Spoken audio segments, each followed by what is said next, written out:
Welcome back, ladies and gentlemen. The centre has come out strongly in defence of the Great Nicobar project, pushing back against the opposition's sharp criticism. Calling it a project of strategic national importance, the government says initiative is key to strengthening India's maritime economic footprint in the Indo-Pacific.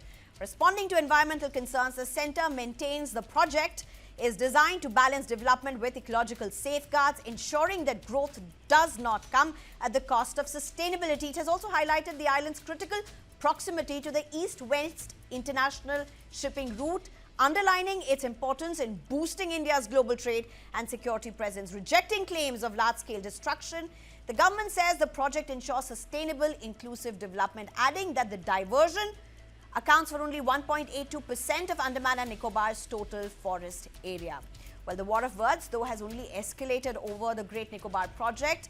Rahul Gandhi had made a scathing attack against the centre earlier this week, calling this project a crime against nature. Gandhi had alleged the project is nothing short of the biggest scam and a wholesale theft of the country's natural and tribal heritage. He has described the plan as destruction dressed as development, warning that local communities are being ignored in the push for infrastructure. Raising environmental concerns, Gandhi claims millions of trees could be felled with over 160 square kilometers of pristine rainforest at risk. The remarks have sharply escalated the political battle, with government maintaining that the project is strategically vital and built around ecological safeguards.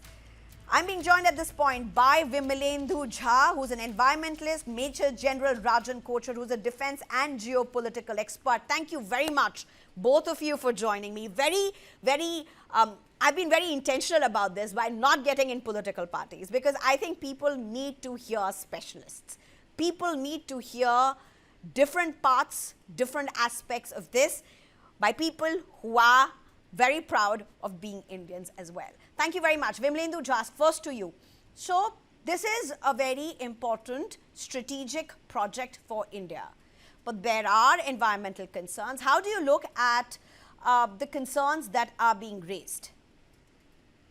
So, first of all, we need to understand that a great vision or a very great project on paper in terms of being, I don't know whether it's strategic or it's economic, whether it's defense, or whether it's the port or whether it's India's Strait of Hormuz, the reason why India is actually investing there or wants to really cut down so-called only 1.82% of Nicobar's forest, but reality is that almost 1,800 hectares of forest. But reality is that, we are talking about one of the most pristine ecological resources of our country that primarily will be compromised for so-called development needs. And development, of course, in terms of be it defense, strategic location or otherwise. But that's what, as you know, sometimes we think that the word development is largely misused a lot of times and we've seen that, and I'm very, very sure that I'll be on your television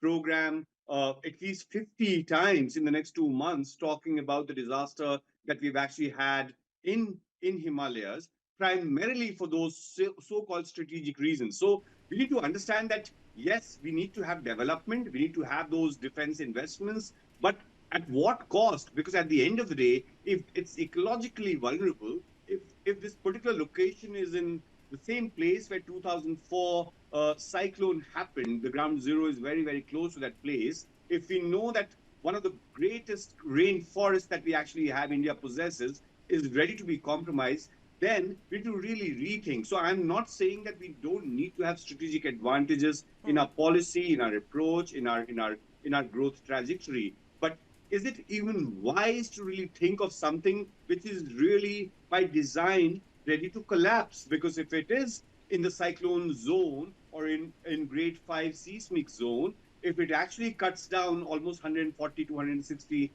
square kilometer of rainforest, if it really, and I'm not even talking about the human story of the tribals and natives who live there and their life and their identity that is going to get compromised. Just for a port and just for being strategically located only 40 kilometers from that passage from where 40% of oil really travels, are we ready to compromise on our own carbon, on our own future is very, very important question. I think I have another question to ask you, and that's about the balance part of it. I'll just get back to you on that. Major General Rajan Kochar, you know, the world is seeing what it has not in past several decades. Starting way, you know, from Hormuz, which is literally the choke point at this point, which is defining, redefining economies, countries, defenses, wars, responses, ceasefire, extension of the ceasefire, war, no war. This project, the government has said, is extremely strategic. It's extremely close to one of the most busiest maritime trade waterways. Now tell us, how do you are a defense expert, you know all the in and outs of what this could mean strategically for defense for India, and there are environmental concerns around this as well. How do you look at it? There's a very important perspective because we have an environmentalist here who's very much concerned about uh, the habitat, the nature, and the trees and all because And they human also, lives as well. yeah, and so that also plays an important role. But let us understand the strategic value of this location because then we would be able to have a clear perspective of the requirement of converting this into a kind of a strategic fortress.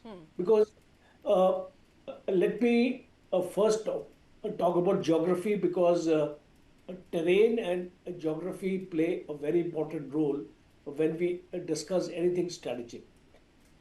The first is it's only 127 square kilometers in its size if you look at the Nicobar Islands.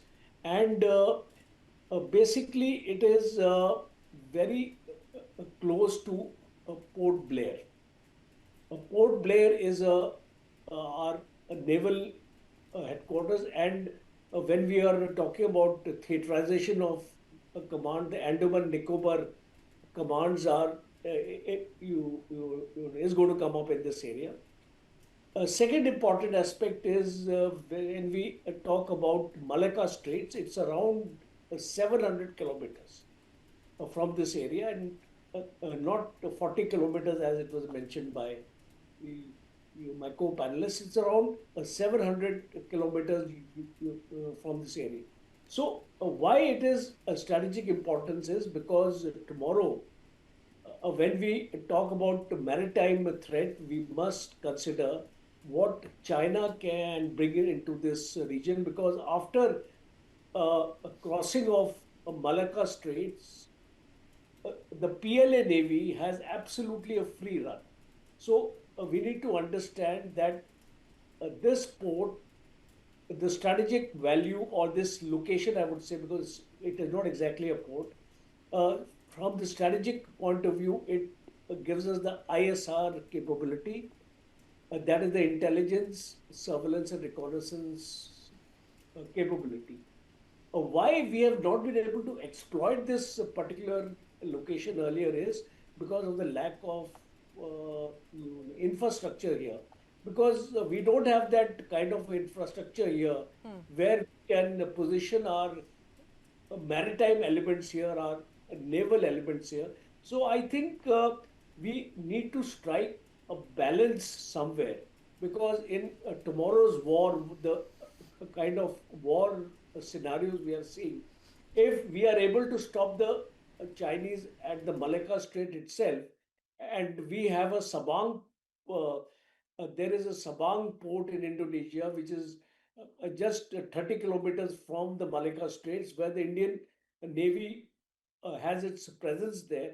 So if we you have a naval presence in this area, and of course the tourism aspect also comes in because once you develop infrastructure, we can have that kind of revenues also flowing in, and it's very important here, especially especially in the Indian Ocean region, to have a forward surveillance post.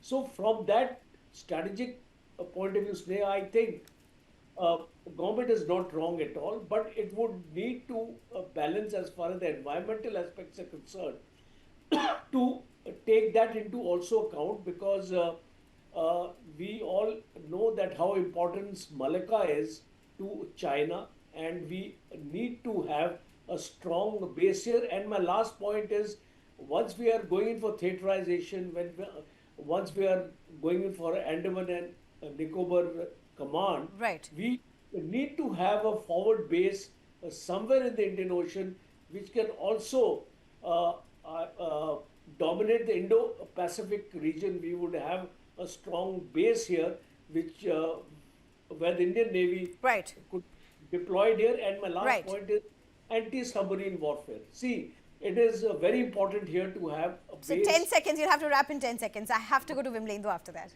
Okay, where your anti-submarine warfare also plays an important role, and I think this place would be an ideal location to locate Okay. your submarines. Okay. So now I have possibly 4 minutes left.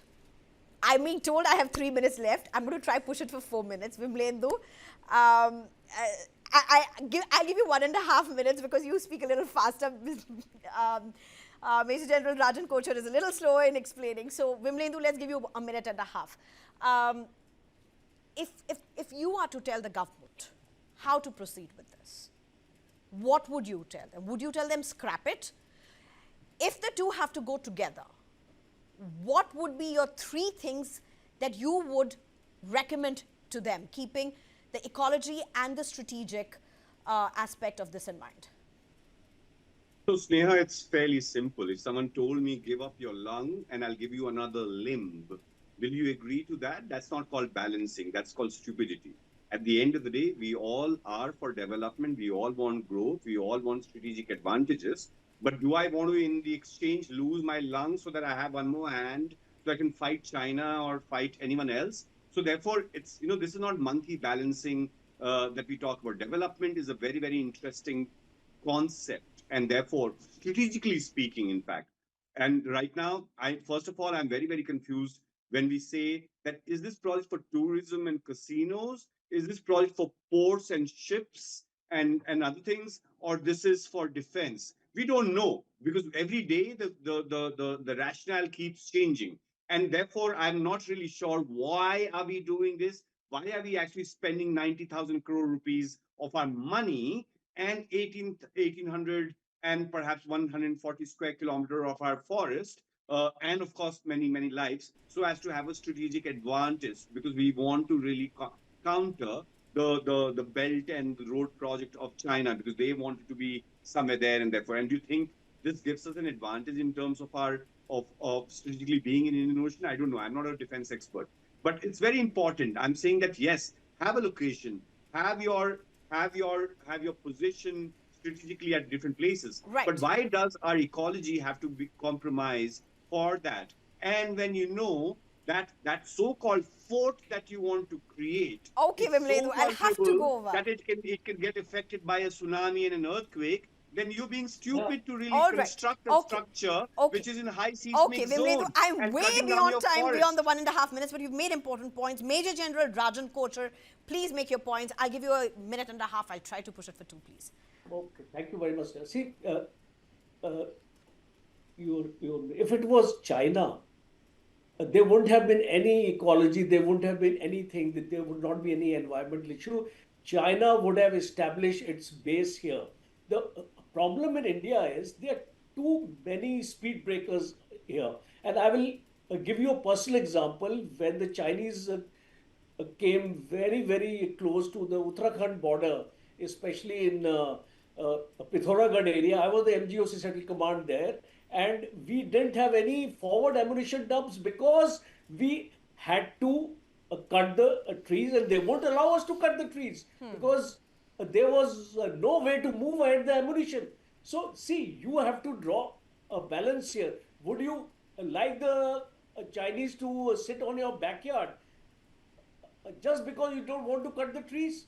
So you have to take this from a perspective of national security. Yes, All right. tourism and hospitality is one other thing which I would not like to recommend as far as this area is concerned.